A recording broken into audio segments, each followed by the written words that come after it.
What's going on, everyone? All right. We have a doozy this time. Well, it's probably not. This is what I'm calling it because it's been so long since I've seen this movie. Probably since I might have been in 10th grade last time I saw this movie. I was in high school and watched it with my mom and brothers. And I remember it being really good.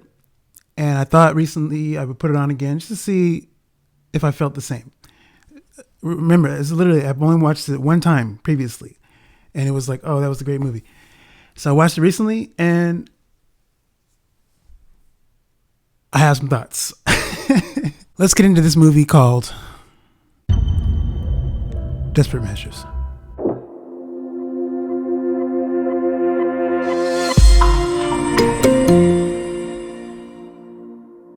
Off the top right now, I'm going to tell you, parents, caretakers, particularly dads, parental figures, anybody who's had to watch over a kid for a significant length of time over the course of years and stuff, have a box of Kleenex ready for this movie.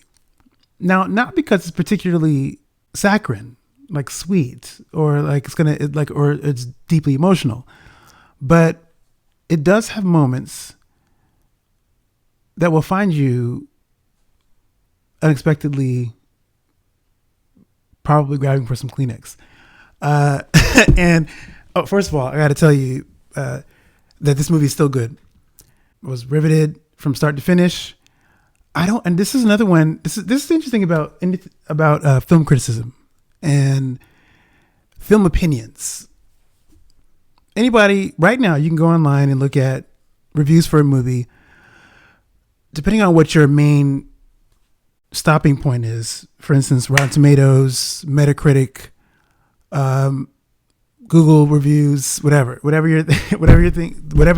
your one-stop shop is for movie opinions, YouTube even. The beauty about this type of stuff is that there's a range of opinions, and everyone's entitled to their own thoughts on a project. This is one movie that it confuses me, the reviews for this movie. So if you don't know, this movie was released in 1998 to poor reviews, mostly. You can look at any review aggregator site, and see less than positive reviews. Personally, I think this is a much better movie than the consensus seems to be. I'll tell you why. Much of this has to do with the cast, but the story itself is actually straightforward too. Say what you will about the plot. Maybe the plot has inconsistencies. Maybe there might be a lot of things you have to suspend your disbelief for. But at the end of the day, this is a straightforward story about a father doing whatever he can to make sure his son is safe and make sure his son is healthy. You look at this like John Q with a dash of the thriller genre thrown in. If you've seen John Q, you know that movie. Just think of it like that, with the sprinkling of, or actually a pretty heavy dose of thriller and suspense going on. And that's this movie. This movie stars Andy Garcia as Detective Frank Connor, Michael Keaton as Peter McCabe, who is a prisoner serving multiple life sentences for many, many crimes. A lot of the most terrible things you can think of. This man's done it. The dramatic piece about this is that Frank needs McCabe. Why? Because McCabe is the key to saving his son, Matt. That's all you have to know. This is dad who was trying to save his son, and the irony is that he needs the help of a convicted prisoner who's been in prison for a lot of years already by the time we meet him. And he's serving, again, multiple life sentences for for a lot of crimes. But this man happens to be the key to the salvation of the saving of his son's life. So already there's immediate intrigue.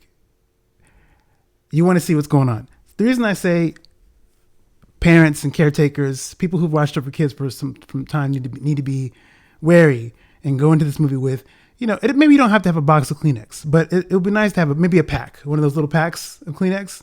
You might have to do this a little bit once, twice in the movie. So I know I did. So, which I was not expecting. I knew the movie. I remembered it very well. So there was a lot. I wasn't really going to be surprised by the story, but watching it again, it was as if I was watching it anew with a sort of base understanding of what the story was. And it was a great watch. This is pay parents and caretakers and people who are willing to do not just whatever it takes, but anything to make sure their people are safe. You have to admire a care. So you see movies like this often where maybe it's an action movie, maybe it's a horror or something where the main character is trying to do what they can to make sure that people are safe. And depending on the kind of movie you're watching, it can hit a little bit differently. It feels different.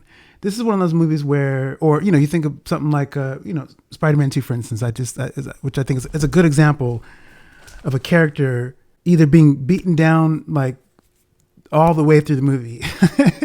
And then he has little wins. But for the majority of the movie, he's being like, he's getting jacked up emotionally, psychologically, physically. There's a lot of stuff going on. And I think when good things happen to him, they feel that much more earned because he's been suffering throughout the whole movie. So I think when you think of characters like that who suffer a lot and have moments of positive things happening to them, it feels cathartic. It feels good as an audience member to say, gosh, I just want good things for this person. And I think the same is true for Frank in this movie. Andy Garcia is a legend at this point. Everybody knows, if you've seen the Brian De Palma directed The Untouchables, Andy Garcia. You've seen him in a lot of other movies.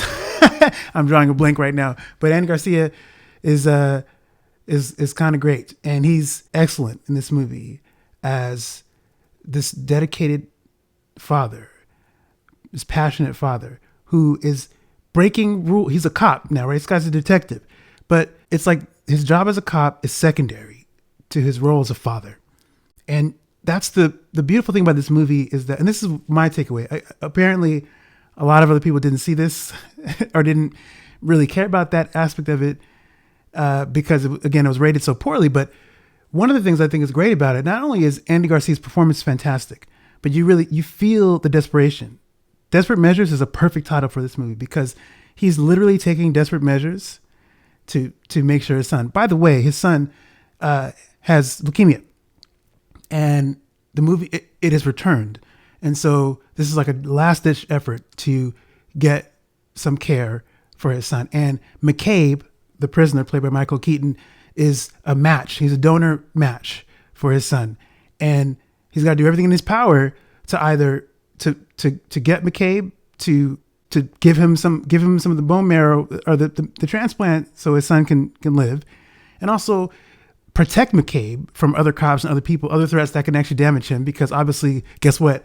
McCabe can't die because the blood's useless to his son. So you can't shoot him. You can't jack him up. You have to make sure the dude is alive and in good shape so that his son, so that ultimately Frank's kid can live. It's a great premise. So that's the other thing that's great about it. And there is some real, like, he's doing literally everything, breaking rules, breaking the law to make sure his son is safe. Like none of that, nothing else matters. And the performance that Andy Garcia puts on really underscores that. And it makes you feel for this guy. He's doing everything, jumping off rooftops, climbing stuff, getting jacked up, getting physically just messed up, gets suspended from doesn't care about that. He's still trying to, none of that matters. Safety is paramount. And this is the kind of thing is like that in real life. Okay. You don't see that kind of stuff in real life often, but you have to imagine that people would if you're in his position, Like if you're in John Q's position, what would you do? If it means breaking the law and you get hurt or you die or whatever it is, if it means your kid is safe, I don't know that there's a choice. And Frank is in this position where he's doing whatever it takes, and it's actually really it's really riveting to watch, and it's really touching because you know what the stakes are. The stakes are pretty high for Frank. On the flip side, I think obviously the star of the show, the guy gets top billing in the credits, is Michael Keaton. Michael Keaton, everybody knows, is a phenomenal actor.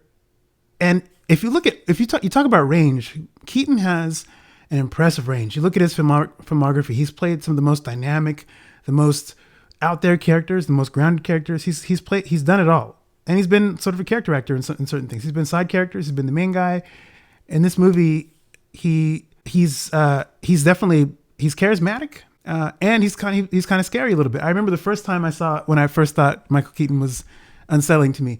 So I first started when I was a kid getting to know him from Batman, obviously the 1989 Tim Burton directed Batman film, and which already has a darkness that is suited to Keaton. If you look at other roles that Keaton's played in his career, Birdman, some of the Pacific Heights, he was Carter Hayes in Pacific Heights. It's another good movie that I'm going to have to talk about, where he's played sort of darker, even the Vulture from Spider-Man Homecoming. Like he's got this tinge of darkness that comes out, and you see when he has like this wonderful mischievous smile he does, and he has this frown, his eyebrows. If you watch his face, his eyebrows, and he does like this grin that really makes you just go, oh, it's chilling, but also you can't look away. It's like there's something really electric about Keaton in all of his roles, and this is one of those roles. Peter McCabe is a guy. Obviously, he is a criminal. He's a murderer. He's all these things. He's been in prison for all these years, and he's all of a sudden faced with this choice of saving this boy who he's never met, or letting him die. And interestingly, this is a moment I think in the film where, and I think really the film at large asks this question, which is, can someone as horrible as McCabe be redeemed? Is redemption possible? And it's probably not meant to be as grand and philosophical a question as it feels like to me. It certainly felt like, man, this guy's the worst of the worst. Can he redeem himself with this choice if he does choose to save this guy's kid? Forgiveness is another matter entirely, and whether he can forgive himself for all the wrong he's done and all that stuff, whatever it is, that's something else. But coming into it as a third party, fly on the wall, can he redeem himself? And more broadly, the question is then, anyone who's done wrong, is redemption possible for them? And I like that the film seems to hold this question on the edge. Like, this guy is, if you give him the opportunity, he's going to continue to do more bad stuff, even when faced with the opportunity to do something good. Like the most good that he could do, like it's the highest form of good he can do at this stage in his life. Save a kid who's got so much more life ahead of him, so much hope, dreams, aspirations, and things that this kid who Matt, I think, is about 9. Anyway, he's younger than everybody else. He's like this. He has so much more life to live.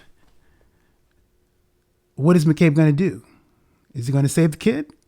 Or is he going to be selfish and continue to do jacked up stuff?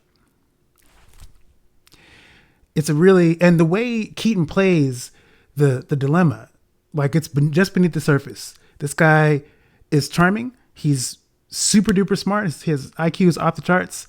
He enjoys playing mind games with people. And once he gets the opportunity to leave his area, so that the story actually starts. Once the story gets rolling, you know exactly what this guy's going to do, for the most part. But throughout that, when Matt comes into play, when Peter's Frank's son comes into play, there's something about the way there is a little bit of thought about redemption. And I like the way Keaton plays that. There's a bravado of like, yeah, I'm the bad guy, and he's reveling in his badness. But there's like a sliver of something else beneath the surface. Like you can see him almost remembering his time as a kid and what he wanted for himself, what he would have liked possibly with his dad. He obviously, the movie suggests Peter didn't have a good relationship with his dad, and he's almost testing Andy Garcia's character. Do you love this kid? How much do you love this kid? And so you watch the movie and you get to see Andy Garcia doesn't have to say how much he loves this kid. His actions, everything he's doing throughout the movie is telling you how much he loves this kid. It's something else. So, and then of course you got good sound supporting characters. You got Brian Cox, Marsha Gay Harden. You have some sound people in this movie, and that really makes it pop and gives it some character and gives it some life. And you have the city of San Francisco as another character. You don't see it a lot, but when you do see it, and it does feel like, oh wow, San Francisco is getting some love, which is this is a story you might not ordinarily see. You could see it you could actually put it in any city, really. But anyway, San Francisco's here.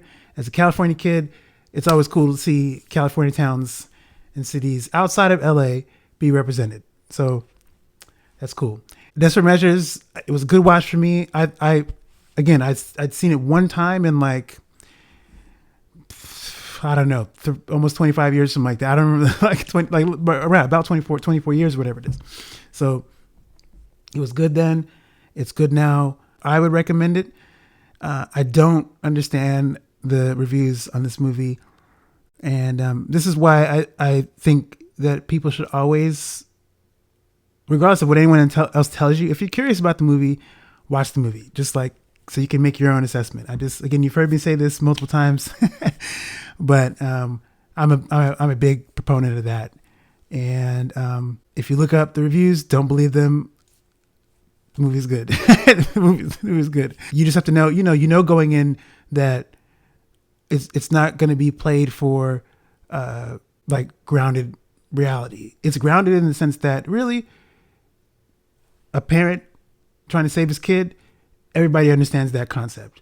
This could have been a space story set in space, set in like whatever, some random fantastical fantasy world. That part of the story is always going to be true. And I think when you hold on to that piece, that's what makes it work. And if you have a good cast that really sells that, there's pieces of it that don't feel fake. So ultimately, yes, movies are fake or whatever it is. But if there's some truth that you can latch onto, that's how the movie, or at least aspects of the movie, can win. And I think that's Desperate Measures wins for that reason. And I happen to think it has a good cast. I think Michael Keaton is fantastic as always. He's delightfully bad and he's delightfully charming. And I think however badly you might think of this movie, you could do a whole lot worse. If nothing else, it's thrilling. And I think, that's the takeaway. It's thrilling and, surprisingly has some moments of heartfelt stuff. And that's the takeaway. So consider giving Desperate Measures a watch next time you have a minute. And that's going to do it for this review. Thank you, as always, for hanging around, spending a little bit of time with me talking about some movies and stuff like that. Come on back. More reviews coming up real soon. In the meantime, I'm taking off.